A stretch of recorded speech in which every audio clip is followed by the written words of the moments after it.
현재 우리나라는 1인당 GDP가 약 35,000불로 꽤 잘 사는 나라가 되었습니다.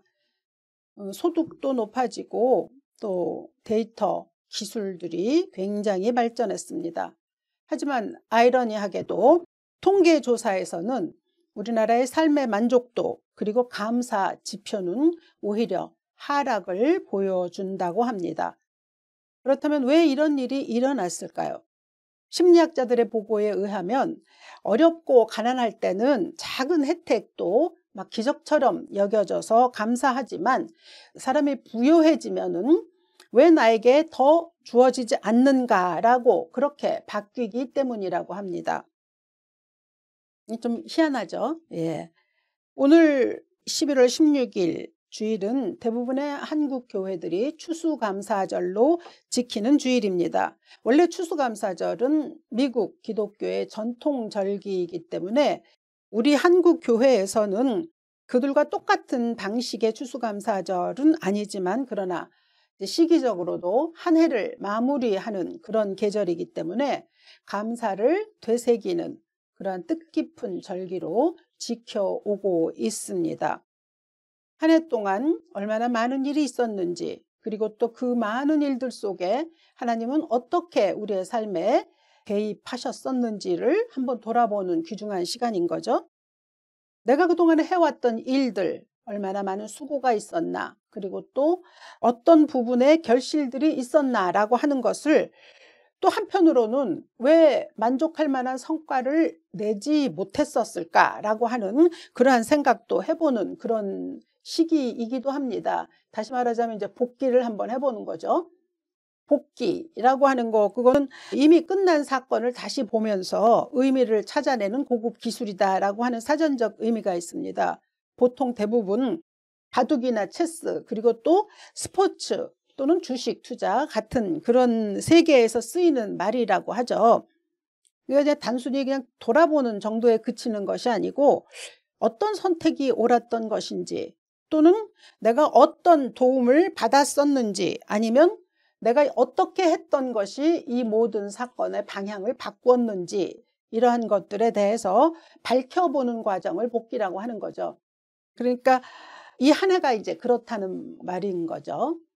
저희 지인들 가운데 한 달에 한 번쯤 모여서 트럼프 놀이를 하는 사람들이 있습니다. 저는 이제 그 자리에 잘 참석하지 않는데요.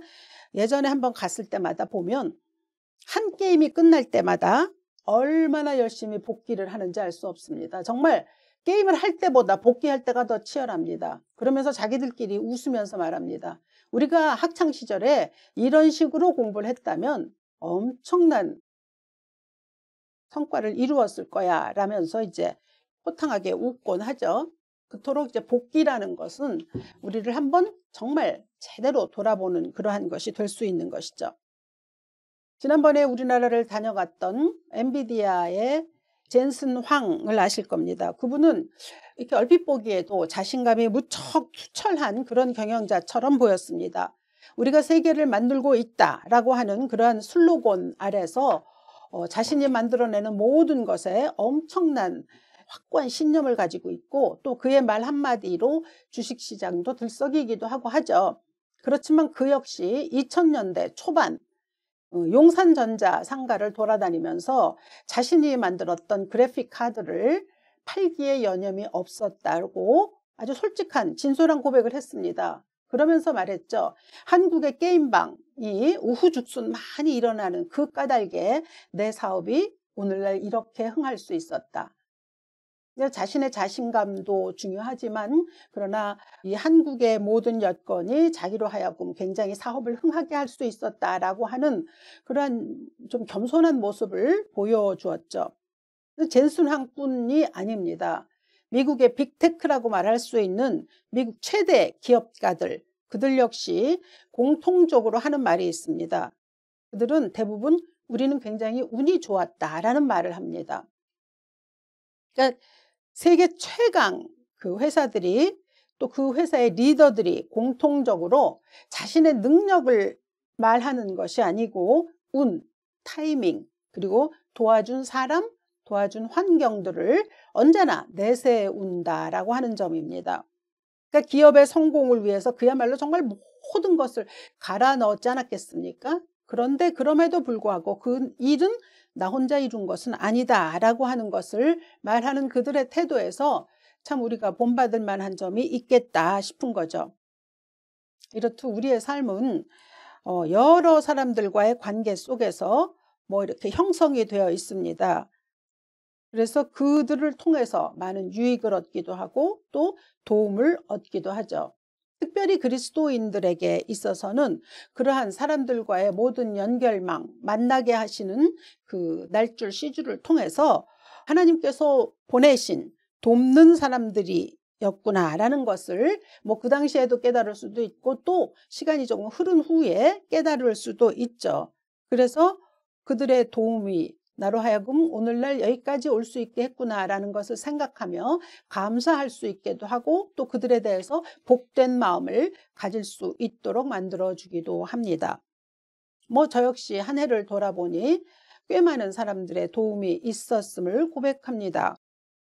여러분들의 삶에서 여러분들의 1년 동안의 삶에 여러분을 움직인 것은 무엇이었나 한번 지금 뒤돌아볼 수 있기를 바랍니다. 내 삶에 어떤 사람의 도움이 있었나 또 누구의 의견이 나로 하여금 어떤 방향을 잡으려고 할 때 도움이 됐었나라고 하는 것들을 그리고 또 어떤 사건에서 배움을 좀 얻었다라고 하는 것이 있다면 그것은 무엇이었는가 한번 잠깐 돌아보시면 어떨까요? 물론 그 모든 일들의 배후에는 당연히 하나님의 함께 하심이 있었음을 또 우리는 고백하죠. 오늘 본문 신명기는 모세가 이스라엘 백성들이 가나안에 들어가기 직전에 다시 한번 하나님의 말씀을 상기시킨 모세의 설교입니다. 이스라엘 백성들은 광야에서 살 때 그들은 정말 온전히 하나님의 은혜로 살았습니다. 광야에서 뭘 할 수가 없었죠. 더더군다나 매번 이동하는 삶이었기 때문에도 그렇죠. 그걸 어떤 점에서 모든 걸 하나님이 다 해결하셨다 했기 때문에 뭐 편안하다면 편안할 수도 있는 삶일 수는 있습니다. 하지만 이제 가나안으로 들어가게 되면 달라지죠. 이젠 스스로 모든 것을 직접 일구어야 합니다. 농사를 지어야 하고 수확을 내어야 살 수 있는 이제 삶의 터전이 마련되는 거죠. 밀과 보리를 생산하는 일, 또 포도와 무화과를 비롯한 온갖 과일과 채소들을 산출해내는 일, 뭐 이런 일들이 다 스스로 해야 되는 일이거든요. 근데 이제 이런 일들을 하다가 보면 아우 내가 해냈어 라고 하는 자신감이 생기게 마련입니다. 내가 해냈다. 이거 우리 청소년들한테도 굉장히 많이 고취시키는 그런 슬로건이기도 합니다. 그리고 그 내가 무엇인가를 해냈다라고 하는 자부심이라고 하는 것은 결코 나쁜 일이 아닙니다. 굉장히 좋은 일입니다.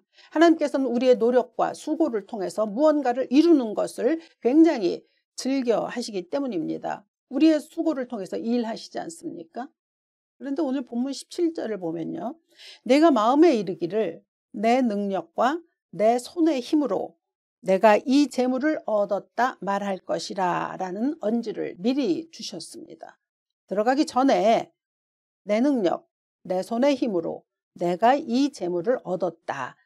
이 말씀 속에는 어떤 뜻이 있냐면 내가 해냈다라고 하는 그 자부심도 있지만 그것만 남을지 모른다라고 하는 데 대한 하나님의 염려를 말씀해 준 거죠. 즉 하나님이 함께 하셨다가 빠질 수 있다는 거죠. 그러니까 내가 해냈어 라고 하는 이 자부심이 은혜의 열매가 되는 것이 아니라 그러니까 하나님의 은혜를 잊어버리고 자기 자신이 온통 모든 것을 할 수 있었다라고 하는 자기 자신에게 이제 공로를 돌릴 수 있는 그런 거죠. 그렇게 됐을 때 감사를 상실하게 될 이유가 충분히 만들어집니다. 사실 하나님이 우리에게 준 재능 엄청나지 않습니까? 뭐 요즘은 AI의 발전을 보면 야, 인간의 힘과 능력은 정말 대단하구나 싶은 생각을 정말 하루에도 몇 번씩 합니다. 그런데 이제 이러한 자부심이라고 하는 것이 나를 든든하게도 만들기도 하고 또 나 자신을 이렇게 쓰담쓰담 하면서 훌륭해 잘했어라고 칭찬하게 할 수도 있지만 자칫하면 모든 공이 나에게로만 자신에게로만 돌아갈 수 있는 우를 범할 수 있습니다. 이 모든 일이 어떻게 진행되었는지에 대한 과정을 하나하나 잘 파악하는 일입니다. 어떤 사람의 도움이 또 누구의 이야기가 이러한 일들을 만들어낼 수 있었을까? 그리고 이 모든 일 속에서 하나님은 어떤 방향으로 나를 주도하셨는가라고 하는 이것이 꼭 있어야 한다는 거죠. 그래서 그럴 때에 이제 우리가 감사하다라는 말을 하게 될 때 그 감사가 단순히 입술에서 나오는 고백이 아니고, 그러니까 내 삶의 이야기 전체를 정말 하나님 앞에 온전히 올려드릴 수 있는 열매로서의 어떤 스토리가 되는 거죠. 오늘 10절은 전합니다. 내가 먹어서 배부르고 내 하나님 여호와께서 옥토를 내게 주셨으므로 말미암아 그를 찬송하리라.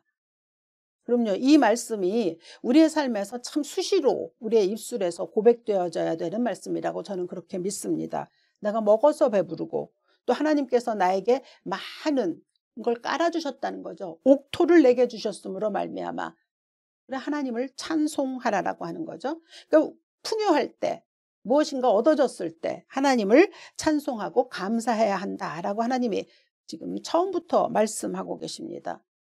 결핍 속의 감사가 아니고 풍요로울 때 드리는 감사, 그것이 어쩌면 우리의 신앙에 가장 중요하다고 할까요? 그런 시험대가 아닐까 이렇게 한번 생각해 봅니다. 이어서 하나님 말씀하시죠. 13절로부터 14절입니다. 내 소와 양이 번성하여 은금이 승식되며 내 소유가 다 풍부하게 될 때에 내 마음이 교만하여 내 하나님 여호와를 잊어버릴까 염려하노라. 지금 하나님이 염려하신 건 뭐냐면 풍요할 때 풍요의 위기를 경고하신 셈입니다. 우리 보통 얘기하잖아요. 우리가 감사하지 못하거나 또는 삶의 불안감을 느끼거나 할 때는 없을 때 소유의 결핍을 느낄 때 그런 일들이 일어난다 이렇게 말하거든요. 그런데 성경은 또 그렇게만 말씀하지 않습니다. 반대로 전하시는 거죠. 풍요 속에서 불안감 그리고 감사를 잃어버릴 수 있다라고 그렇게 말씀하시는 거죠. 이 이스라엘 광야를 돌아보면 그들은 정말 하루하루 하나님이 주시는 만나와 물을 의지하면서 살았죠. 그리고 그다음에 매번 텐트를 쳤다가 폈다가 하는 그러한 삶을 진행했어야 됐기 때문에 좀 불안정할 수는 있죠. 그렇지만 그럼에도 불구하고 하나님이 그들과 동행했기 때문에 그래서 순간순간 지금도 하나님이 나를 돌보시는구나. 이번에도 하나님이 우리를 이렇게 이끌어 가시는구나 라고 하는 그 감사에 대한 기억을 잊지 않고 살았습니다. 그런데 이제 문제는 뭐냐면 가나안에 들어가게 되면 자기가 모든 걸 해내야 되는데 하나님이 지금 충분히 경고하시지 않으셨습니까? 내가 그곳에 들어가면 내 마음이 교만해서 내 하나님을 잊을까 염려하노라 라고 말씀하셨거든요. 그러니까 가난보다 풍요가 더 위험할 수 있다는 말씀을 주신 거란 말입니다. 사실 우리 사람들은 가난한 것보다는 풍요한 때 더 하나님을 쉽게 잊어버리는 경우가 훨씬 더 많이 있습니다. 그래서 이 말씀 내 마음이 교만하여 내 하나님을 잊을까 하노라, 이 말씀에서 우리는 인간이 지니는 연약함 두 가지를 볼 수 있습니다. 즉 교만과 망각입니다.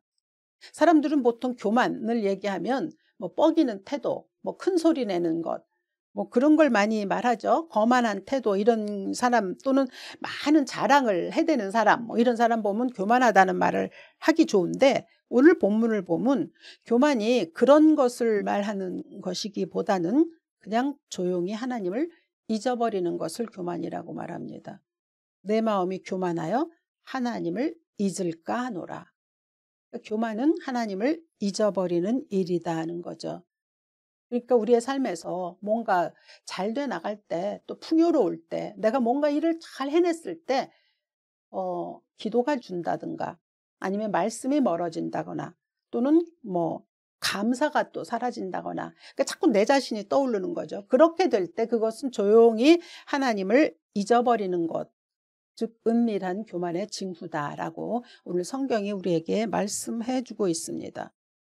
그러니까 어떤 의미에서 교만이라는 건 그냥 하나님을 부정하거나 또 하나님에게 의시되거나 한다고 볼 수 있는 그런 내용의 것이 아니고 그냥 하나님을 잊어버리는 거. 네. 그러니까 그 망각의 자리, 하나님을 잊어버린 자리에서는 당연히 감사는 줄어들게 되어 있습니다. 반대로 기억이 겸손을 낳죠.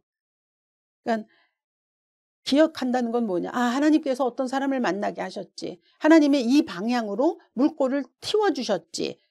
내 이 기도의 응답에 하나님이 이렇게 해결해 주셨지. 내가 예상치 못했던 길이 열리게 하셨지. 라고 하는 것을 하나하나 기억하는 거. 그래서 내가 여기까지 올 수 있었다라고 말할 수 있는 것.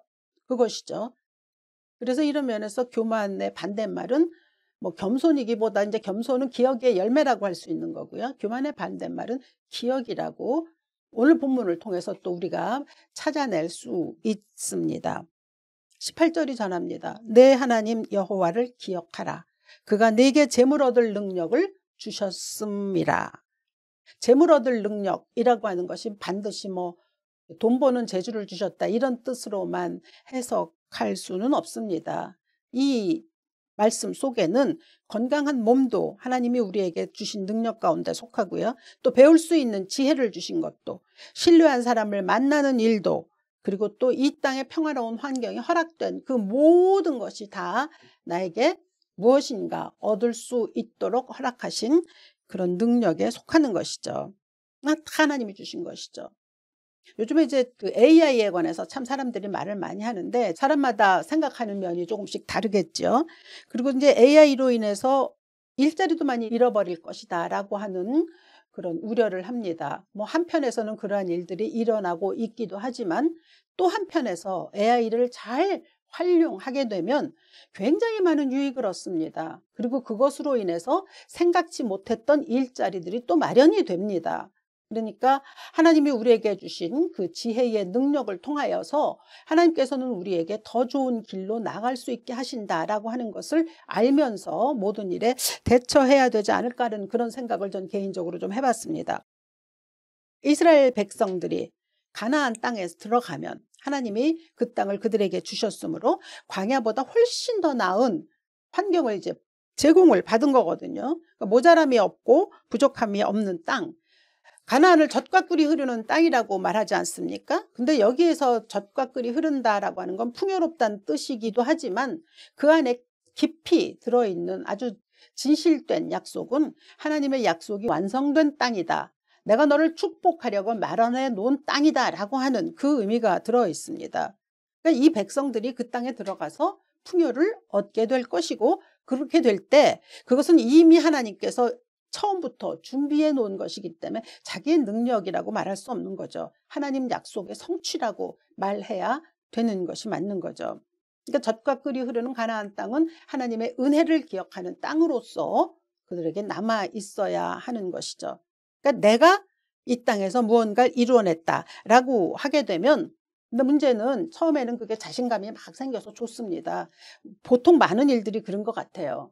내가 뭔가를 해낼 수 있다라고 하는 그 자신감은 처음에는 굉장히 좋지만 이게 조금 시간이 지나면서 거기에 게다가 하나님을 기억하는 일들이 조금씩 사라지게 되는 순간 그 결과에 대해서는 내가 감당해야 된다는 불안감이 그 자리를 차지합니다.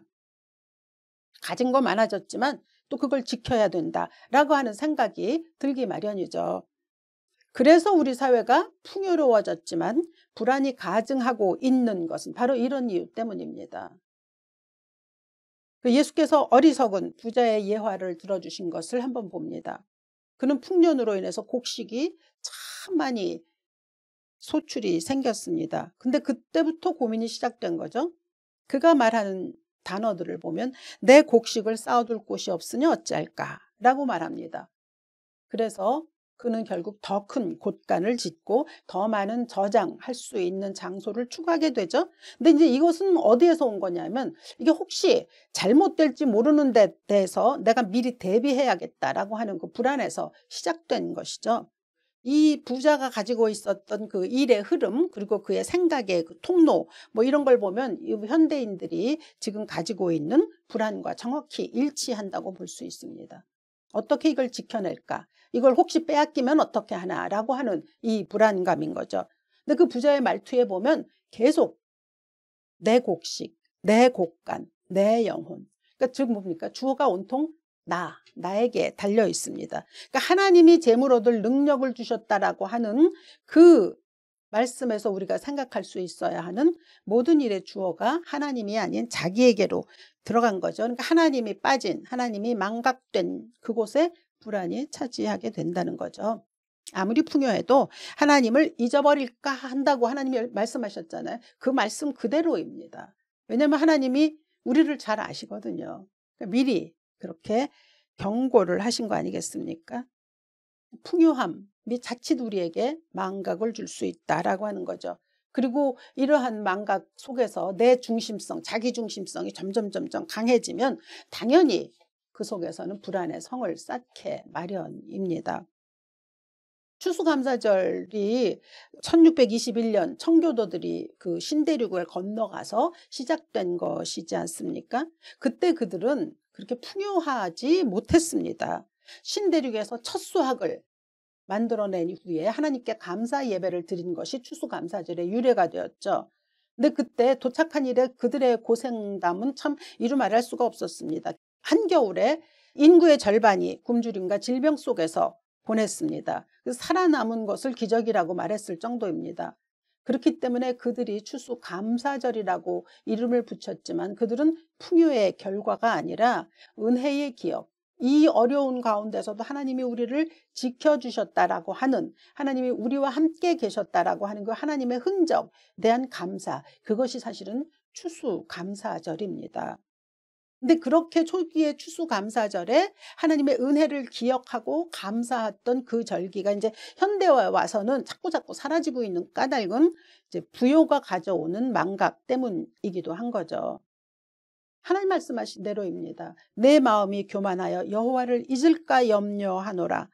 그러므로 우리가 오늘날 기억해야 하는 것은 하나님의 은혜입니다. 아까도 말씀드렸지만 교만은 하나님을 부정하는 것이 아니에요. 내가 그냥 뻐기는 것이 아니고 그냥 하나님의 은혜를 잊어버리는 것, 그것이 교만입니다. 잊어버린 그 자리에는 당연히 불안이라고 하는 것이 들어오죠. 그렇기 때문에 우리가 다시 하나님의 은혜를 기억하면, 그리고 기억이라는 것을 내 삶의 가운데에 들여오면 이 속에 갖고 있었던 불안은 떠나가게 되어 있습니다. 혹시 지금 좀 불안하십니까? 그것은 우리의 삶에 실패가 있었기 때문에, 아니면 내가 역경을 가졌기 때문이기보다는 어쩌면 잠시 하나님을 잊었기 때문은 아닐까 한번 돌아보실 수 있기를 바랍니다. 내 마음의 불안감이 계속 지속되고 있다면 그것은 하나님을 다시 모셔오라는 그런 영혼의 알람이라고 여기십시오. 하나님께서 사인을 주시는 거죠. 그래서 우리 그리스도인들은 감사합니다를 정말 입에 달고 사는 사람들이긴 합니다만, 그러나 이 추수감사절기에 우리가 하나님의 은혜를 기억하고 또 기억함으로 하나님의 은혜를 해석할 수 있는 그러한 믿음의 사람들이 될 수 있기를 바랍니다. 그러니까 추수감사절이라는 것은 주어진 풍요를 기억하는 것이라기보다는 하나님의 은혜를 다시 한번 돌아보는 그러한 날이라고 할 수 있습니다. 그 기억할 때 하나님의 평강이 우리로 정말 하나님의 은혜 가운데 머물게 하실 것입니다. 2025년 1월부터 지금 11월에 추수감사절을 보내는 지금까지 여러분의 삶을 좀 한번 돌아보실 수 있으면 좋겠습니다. 내 삶에 변곡점이 있었다면 그것은 어떤 것이었는지 떠올려보고, 그리고 모든 것이 내 능력이 아닌 하나님의 은혜였다라고 하는 그 문장을 저는 이제 여러분들이 오늘 추수감사절을 맞이해서 노트에 한번 써보실 수 있기를 바랍니다. 어떤 연구가 있었다죠. 감사 노트를 쓰는 사람들은 불과 8주 후 만에 자기의 행복도가 굉장히 의미 있게 상승했다라고 하는 말을 들었습니다. 그러니까 쓰는 거 굉장히 중요한 거죠. 머릿속에 담고 있는 것보다 내가 이렇게 쓸 때 참 하나님의 은혜를 다시 기억할 수 있기 때문에 여러분에게 지난 11개월 동안에 하나님께서 어떤 일들을 이루어 주셨는지를 하나하나 써가면서 하나님의 은혜를 기억할 수 있는, 그래서 내 마음속에 혹시 불안이 자리 잡고 있었다면 그 은혜를 기억하는 가운데 불안은 사라질 수 있게 하시고 놀라운 하나님의 감사로 충만한 이 추수감사절의 아침을 보내실 수 있기를 이 아침 주 예수의 이름으로 축원합니다. 살아계신 아버지 감사합니다. 오늘은 추수감사절기로 지킵니다. 우리의 마음에 지난 11개월 동안 하나님께서 베풀어 주셨던 수많은 은혜, 먹고 배부름의 그 풍요 가운데서 하나님이 우리에게 온전히 하나님을 기억하라고 하시는 그 놀라우신 은총을 기억할 수 있는 우리 모두 될 수 있도록 하나님 도와주시옵소서. 은혜를 기억하고 감사하는 자에게 넘치는 평강의 복이 우리 모두에게 있기를 주 예수 그리스도 귀하신 이름으로 기도합니다. 아멘.